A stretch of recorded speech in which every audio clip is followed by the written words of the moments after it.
Buhari kọ́ ló rán àjọ ọ̀tẹlẹ̀múyẹ́ DSS lọ ṣèkọlù sílé Sunday Igboho. Pásítọ̀ Túndé Bákàrè ló sọ̀rọ̀ jáde bẹ́ẹ̀. Ìlúmọ̀ọ́ká òjíṣẹ́ Ọlọ́run kan nílẹ̀ wa Nàìjíríà, Pásítọ̀ Túndé Bákàrè ti sọ̀rọ̀ jáde o lórí bí àwọn àjọ ọ̀tẹlẹ̀múyẹ́ DSS ṣe ṣèkọlù sílé Sunday Igboho. Pásítọ̀ Bákàrè sọ wípé ààrẹ àná nílẹ̀ wa Nàìjíríà olóògbé ọ̀gágun fẹ̀yìntì Muhammadu Buhari kọ́ ló rán àwọn àjọ ọ̀tẹlẹ̀múyẹ́ DSS lọ ṣèkọlù sílé Igboho Òòṣà, ẹni tó jẹ́ ajìjàgbara fún ìdásílẹ̀ orílẹ̀-èdè Yorùbá Nation. Ó sọ̀rọ̀ yìí lórí ètò kan lórí ìkànnì amóhùnmáwòrán lọ́jọ́ Ajé Monday ọjọ́ 14 oṣù keje ọdún yìí. Bákàrè sọ wípé bó tilẹ̀ jẹ́ pé ọ̀pọ̀ ìgbà lòun àti Buhari máa ń jíròrò sọ̀rọ̀ ní ìdákọ́ńkọ́ lórí ọ̀rọ̀ Nàìjíríà, òun kò sì fi ìgbà kankan rí bú ẹnu àtẹ́lu ọkùnrin náà níta gbangba. Àmọ́ tó ní wàhálà tó ṣẹlẹ̀ nílé Ìgbòho nípa bí àwọn àjọ ọ̀tẹlẹ̀múyẹ́ DSS ṣe digun lọ bá Sunday Ìgbòho nílé rẹ̀ ló jẹ́ kóun fọhùn síta torí pé inú bí òun gidi gan. Pásítọ̀ Bákàrè lòun rántí pé òun sọ lákòókò ìwàásù wípé Buhari ò ní rí òun mọ́. Pásítọ̀ náà bá ní bí Buhari ṣe ránṣẹ́ pé òun nìyẹn wípé òun ò mọ̀ nǹkan kan nípa ìkọlù tí àwọn àjọ ọ̀tẹlẹ̀múyẹ́ DSS ṣe sílé Sunday Igboho. Níṣe lòun dá Buhari lóhùn pé báwo lòun ṣe fẹ́ mọ̀ pé kì í ṣe òun ló rán àwọn ikọ̀ náà lọ sílé Sunday Igboho nígbà tó jẹ́ pé abẹ́ rẹ̀ ni àwọn ikọ̀ ọ̀tẹlẹ̀múyẹ́ DSS náà ti wá. Ó ní Buhari ṣàlàyé fóun pé àwọn òṣìṣẹ́ elétò ààbò kan máa ń dá iṣẹ́ jẹ ni tí wọ́n sì máa parọ́ nígbà tó bá yá wípé àṣẹ látòkè wá làwọn tẹ̀lé. Ó ní Buhari sọ wípé oríṣiríṣi nǹkan ni àwọn òṣìṣẹ́ elétò ààbò máa ń ṣe. Ó ní àìmọye ìgbésẹ̀ tí àwọn òṣìṣẹ́ elétò ààbò máa ń gùn lé tí wọ́n á sì parọ́ pé àṣẹ látòkè wá ni. Nígbà tó ń sọ̀rọ̀ nípa bí ètò ọrọ̀ ajé ṣe rí láyé ìjọba Buhari, Bákàrè ní ọ̀pọ̀lọpọ̀ ètò ìṣèjọba tí Buhari gbé wá ló ní àléébù tó lápá búburú lọ. Ó ní kí àwọn èèyàn má ṣe di gbogbo ẹ̀bi àìṣedéédé ru Buhari nìkan. Ó tẹ̀síwájú nínú ọ̀rọ̀ rẹ̀ pé ìwà ọ̀bàyéjẹ́ ti wọ ọ̀pọ̀ àwọn òṣìṣẹ́ ìjọba lẹ́wù.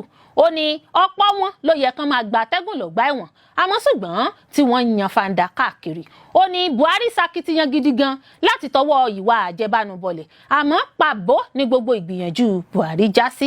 Pásítọ̀ Túndé Bákàrè ló sọ̀rọ̀ yìí ní ìfèsì sí fídíò tí olóyè Sunday Adéyẹmọ Ìgbòho Òòṣà gbé jáde sójú òpó ayélujára lọ́jọ́ Àìkú Sunday ọjọ́ tí Buhari papòdà gan, níbi tó ti ń dáwọ́ ìdùnnú dúpẹ́ mọrírì Ọlọ́run wípé Ọlọ́run dá òun sí lọ́wọ́ ète Buhari.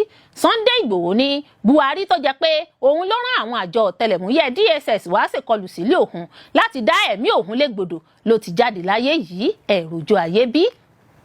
Buhari ló rán ikọ̀ ọ̀tẹlẹ̀múyẹ́ tó wá ṣèkọlù sílé òun lọ́gànjọ́ òru ọjọ́ 1 oṣù keje ọdún 2021. Ó dúpẹ́ lọ́wọ́ Ọlọ́run pé òun sì wà láàyè. Ọlọ́run ní rárá àsìkò òun ò tíì tó. Sunday Igboho ní tọ́lọ́run bá ní bẹ́ẹ̀ ni kò sẹ́ni tó lè yí padà. Bóyá ìwọ ní kòkòrò infection lára láìmọ̀, ara yúnyún, ara títa, nǹkan rìn káàkiri ara rẹ, ìtọ̀ àtọ̀jù tó ń wá pẹ̀lú ìnira, ibà lónìí, ẹ̀fọ́rí lọ́la, tí o sì ti lo oríṣi oògùn sí tí kò lọ, tí nǹkan funfun jáde ní ojú ara obìnrin, kí iṣan ara ó faniṣo tàbí kí ọwọ́ àti ẹsẹ̀ ó máa kú rìrì, ọmọkùnrin tí kò lè ṣe ju ìṣẹ́jú kan lọ ní ọ̀dọ̀ olólùfẹ́ rẹ̀, àbí ìwọ obìnrin tí nǹkan oṣù rẹ̀ ń ṣe ségesège, egbòogi 2-in-1 yìí ní kí o lò fún ọ̀nà àbáyọ. MQ herbal capsules ni yóò fi òpin sí àwọn àrùn ìbálòpọ̀ bíi staphylococcus, syphilis, gonorrhea, candidiasis, UTI, STD tàbí PID, tí ìṣòro àyà jíjá, ìfúnpá gíga, ojú ṣíṣú, àìróorun sùn yóò sì wábi gbà.